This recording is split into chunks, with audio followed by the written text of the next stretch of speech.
Assalamualaikum warahmatullahi wabarakatuh. Innal hamdalillah nahmaduhu wa nasta'inuhu wa nastaghfiruh wa na'udzu billahi min shururi anfusina wa sayyiati a'malina. من يهده الله فلا مضل له ومن يضلل فلا هادي له. أشهد أن لا إله إلا الله وحده لا شريك له وأشهد أن محمدا عبده ورسوله. اللهم صل وسلم على نبينا وحبيبنا محمد صلى الله عليه وسلم وعلى آله وصحبه ومن تبعهم بإحسان إلى يوم الدين. Kaum muslimin, sidang jemaah Jumat yang dirahmati Allah Subhanahu wa taala.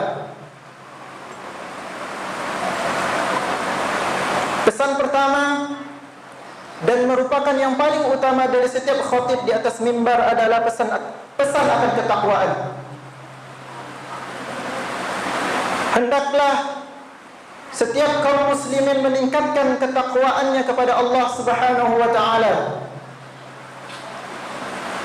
Sebagaimana Allah Subhanahu wa taala memerintahkan, ya ayyuhalladzina amanu taqullaha haqqa tuqatih. Wahai orang-orang yang beriman, bertakwalah kalian dengan sebenar-benarnya ketakwaan. Wala tamutunna illa wa antum muslimun.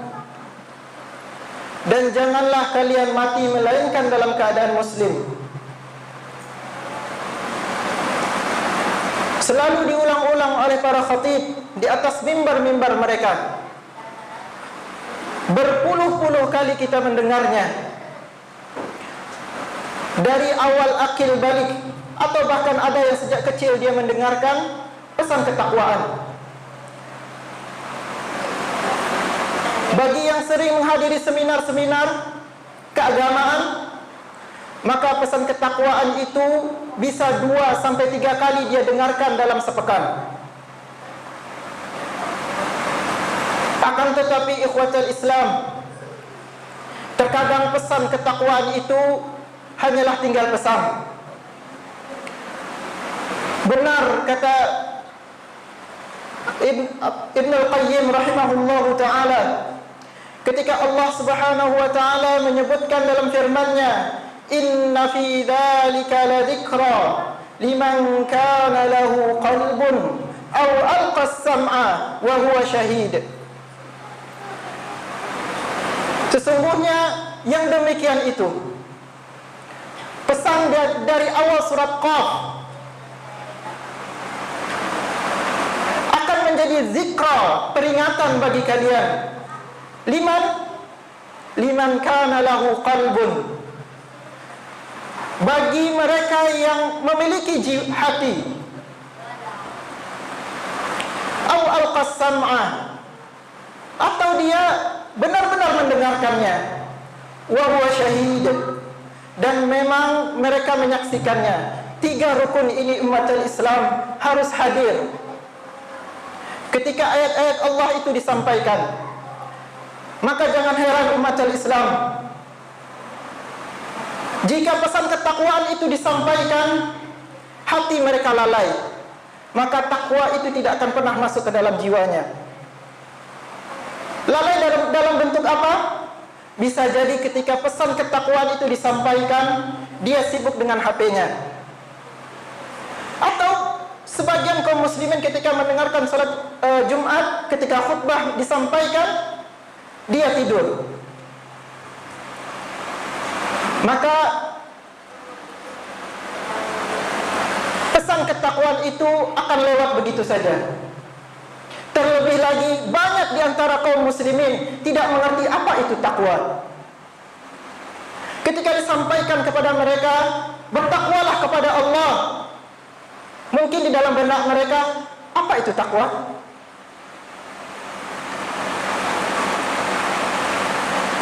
Maka belajar agama itu adalah wajib. Takwa yang selalu diucapkan, sebagian kaum muslimin bahkan tidak tahu apa itu takwa. Bahkan yang sering mengaji pun, ketika ditanyakan apa itu takwa, mereka tidak tahu. Maka belajar itu adalah dari lahir sampai liang lahat. Kaum muslimin, jemaah sidang Jumat yang dirahmati Allah Subhanahu wa taala. Khutbah kita pada Jumat kali ini adalah berkaitan dengan akhlak. Akhlakul karimah. Apa itu akhlak? Akhlak adalah sikap spontan manusia. Sikap spontan manusia. Ketika seorang anak mendapati seekor kucing, maka sikap spontannya ada yang ditendang, ada yang dielus, maka itu adalah akhlak. Ada akhlaknya yang kasar, ada akhlaknya yang lembut. Maka akhlak umat Islam dia ada dua, mahmudah wal mamdudah. Mahmudah wal mazmumah. Ada akhlak yang terpuji dan ada akhlak yang tercela.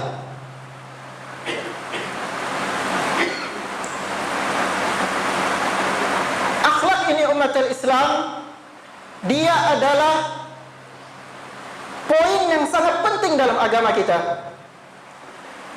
Saking pentingnya Rasulullah sallallahu alaihi wasallam bersabda, "Innama bu'istu liutammima makarimal akhlaq." Wa fi riwayatin bu'istu liutammima mahasinal akhlaq.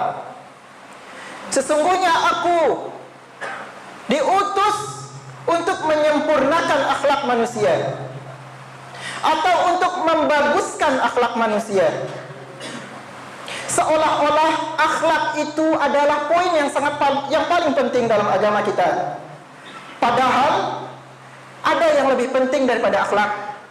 Apa itu? Aqidah. Tetapi inilah bahasa nubuwah, bahasa tarbiyah. Seolah-olah akhlak itu adalah poin yang sangat penting di dalam agama kita. Mengapa demikian? Karena akidah umat Islam dia ada di sini, tidak tampak. Sedangkan akhlak itu tampak. Berapa banyak umat Islam itu dicela, kenapa? Karena akhlaknya. Berapa banyak umat yang mereka mengatakan aku muslim, aku menjalankan sunnah, kemudian dicela dan dijauhi. Kenapa? Karena akhlak. Sehingga akhlak adalah poin yang sangat penting. Maka tidak heran Rasulullah sallallahu alaihi wasallam bersabda, "Inna ahabbakum ilayya wa aqrabakum minni fi akhirah majlisan." Orang yang duduknya di akhirat nanti paling dekat denganku, manhum ahasinukum akhlaqa. Orang yang paling bagus akhlaknya. Apakah orang yang salat malam? La. Apakah orang yang selalu melaksanakan salat duha? Tidak. Apakah orang yang melaksanakan puasa Daud? Tidak. Ahasinukum akhlaqa. Orang yang paling baik akhlaknya. Atau dalam hadis lain Rasulullah sallallahu alaihi wasallam bersabda, "Ma min syai'in asqalu fil mizani min husnil akhlaq." Tidak ada sesuatu pun yang lebih berat di timbangan melainkan akhlak yang mulia. Maka umat Islam, jika kita termasuk kaum yang memang Allah takdirkan berat untuk melaksanakan sholat malam, karena ada sebagian umat yang dia agak berat melaksanakan sholat malam karena kesibukan, misalnya kerja dari pagi sampai petang mengeluarkan keringat sehingga untuk bangun malam sulit sekali, atau membaca Al-Quran setengah halaman saja sudah mengantuk. Maka paculah orang-orang tersebut, umat Islam, dengan akhlakul karimah, dengan akhlak yang mulia. Karena dengan akhlak yang mulia itulah yang bisa mendekatkan kita kepada Rasulullah sallallahu alaihi wasallam di surganya. Maka tidak heran Rasulullah sallallahu alaihi wasallam merupakan manusia yang paling mulia. Mengapa demikian? Karena Allah Subhanahu wa taala menyebutkan, wa innaka la'ala khuluqin 'azim. Siapa manusia yang paling mulia? Rasulullah. Mengapa demikian? Karena engkau, kata Allah, sungguh pada akhlak yang mulia.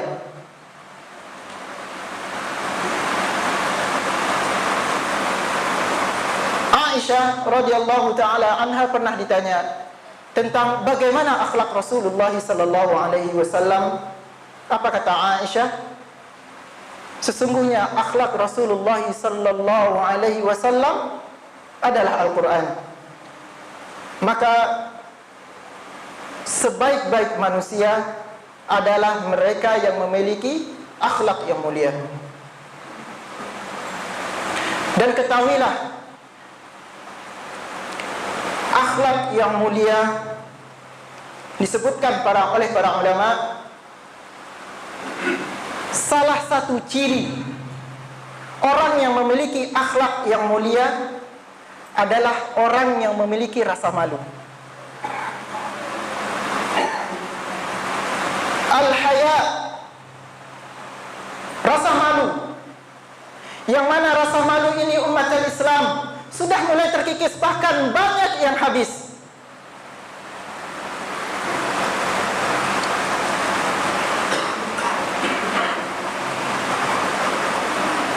Bukankah Allah Subhanahu wa ta'ala, Rasulullah sallallahu alaihi wasallam pernah menyebutkan bagaimana rasa malu merupakan bagian dari iman.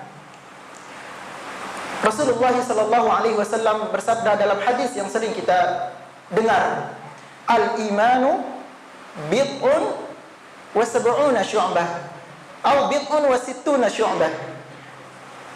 Iman itu ada 70 cabang atau 60 cabang. A'laha qaulu la ilaha illallah. Yang paling tinggi cabangnya adalah perkataan la ilaha illallah. Wa adnaha imatatul adha anit tariq wal haya'u minal iman. Dan yang paling rendah dari cabang iman itu apa? Menghilangkan gangguan di jalan. Dan malu adalah bagian dari iman.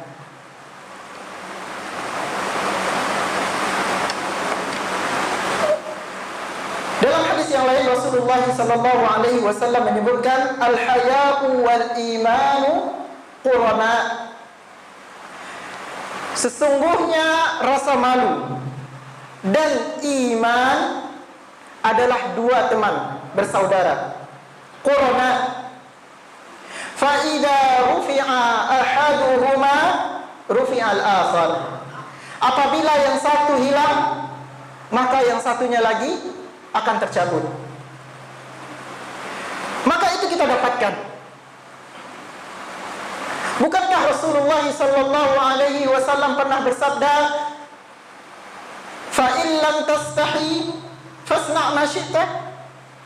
Apabila kalian sudah tidak malu, maka kerjakanlah sekeinginan kalian.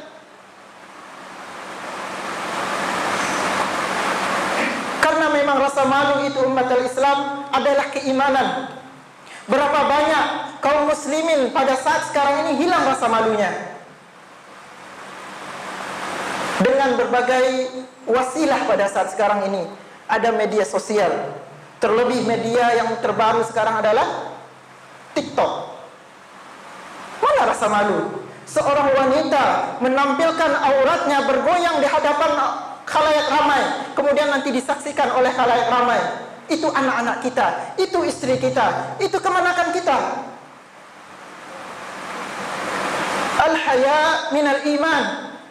Rasa malu itu sebagian dari iman.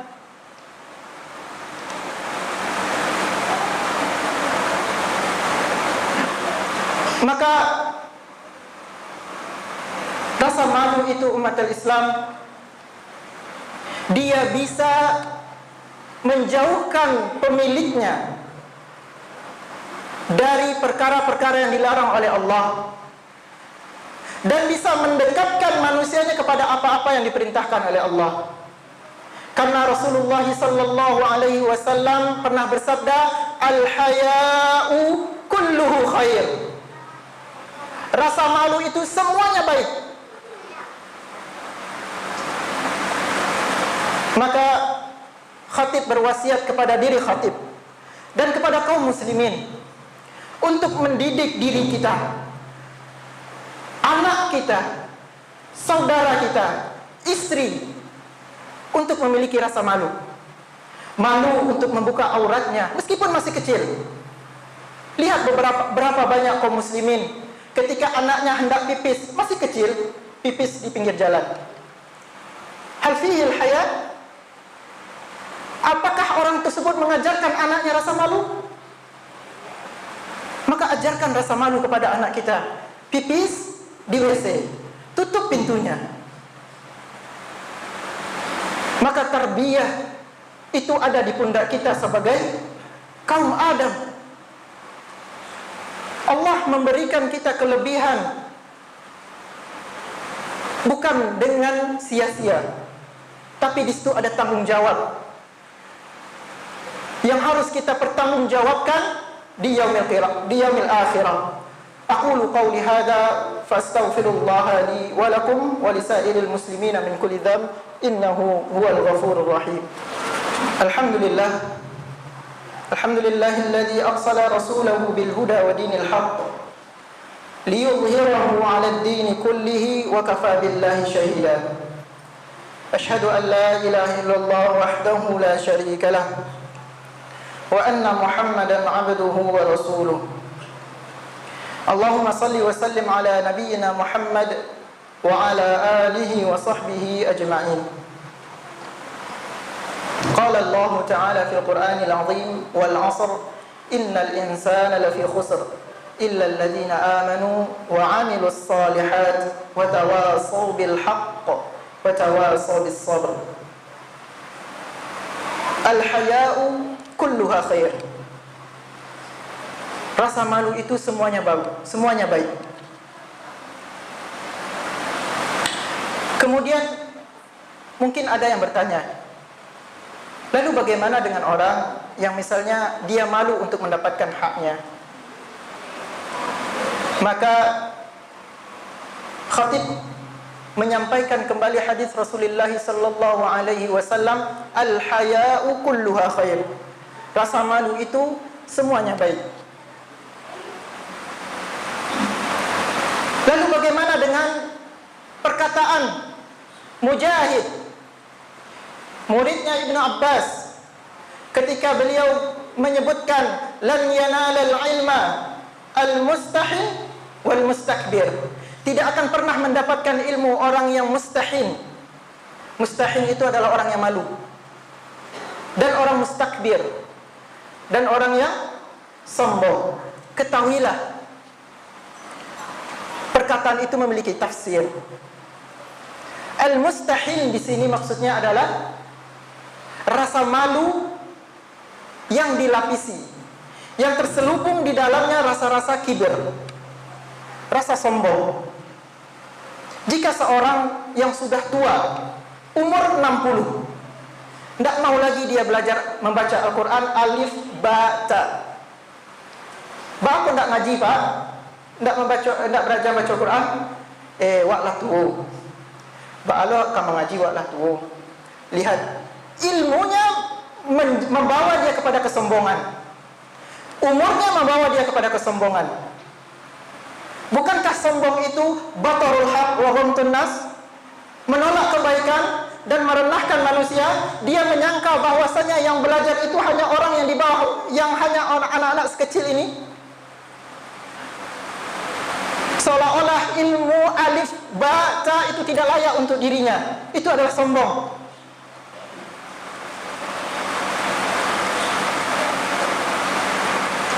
Kemudian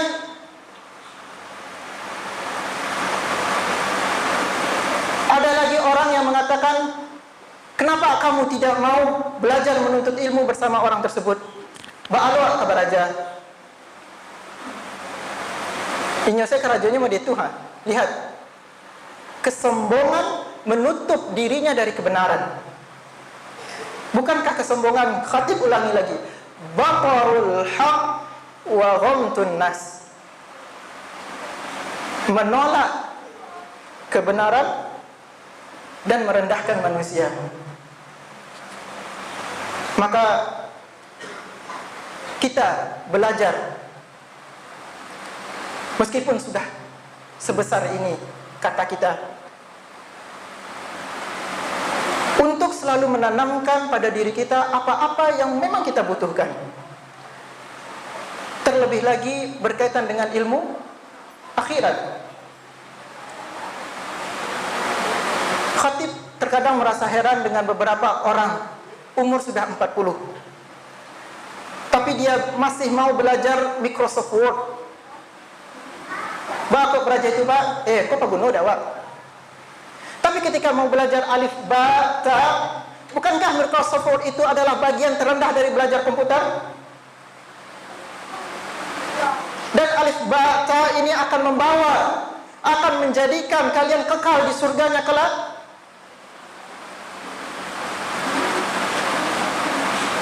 Maka Allah fi hadzal akhlaq.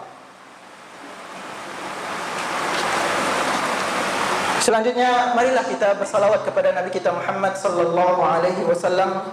Innallaha wa malaikatahu yusalluna 'alan nabi. Ya ayyuhalladzina amanu sallu 'alaihi wa sallimu taslima. Allahumma ighfir lil muslimina wal muslimat wal mu'minina wal mu'minat al ahya'i minhum wal amwat. Amin amin ya qadiyal hajat. Allahumma ihdina li ahsanil akhlaq. لا يهدنا لأحسنها إلا أنت واصرف عنا سيئها لا يصرف عنا سيئها إلا أنت اللهم إننا نسألك حبك وحب من يحبك وحب إلى عمل يقربنا إلى حبك اللهم آت نفوسنا تقواها وزكها أنت خير من زكاها أنت وليها ومولاها اللهم ربنا ظلمنا أنفسنا وإن لم تغفر لنا وترحمنا لنكونن من الخاسرين ربنا آتنا في الدنيا حسنة وفي الآخرة حسنة وقنا عذاب النار سبحانك ربك رب العزة عما يصفون والسلام على المرسلين والحمد لله رب العالمين أقيموا الصلاة.